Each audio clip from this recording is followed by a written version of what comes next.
Écoutez ce que dit Jésus dans Matthieu 7.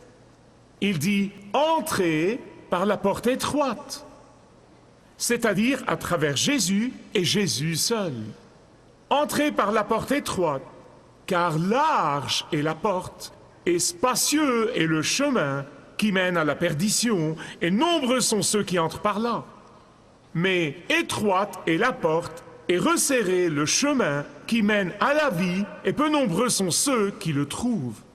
Et c'est pourquoi il dit « Je suis le chemin, la vérité et la vie ».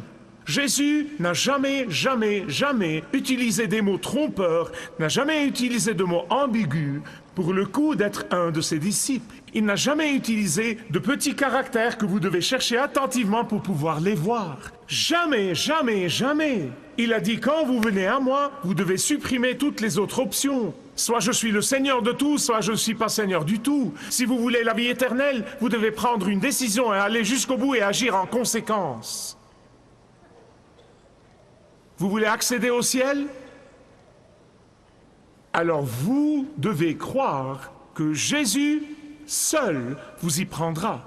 Et son plan pour le salut est le seul plan qui vous permet d'accéder au ciel. En fait, vous ne pouvez pas accéder au ciel si vous croyez que Jésus est juste un chemin parmi beaucoup d'autres bons chemins. Tous les êtres humains sur la surface de la terre doivent se décider soit pour Jésus, soit contre Jésus, soit pour le plus grand mensonge, soit pour la vérité. Ils doivent se décider soit pour la plus ancienne tromperie de Satan, soit pour la rédemption de Jésus, soit pour le chemin de l'homme, soit pour le chemin de Dieu, soit pour entrer par la porte étroite, soit pour entrer par la porte large.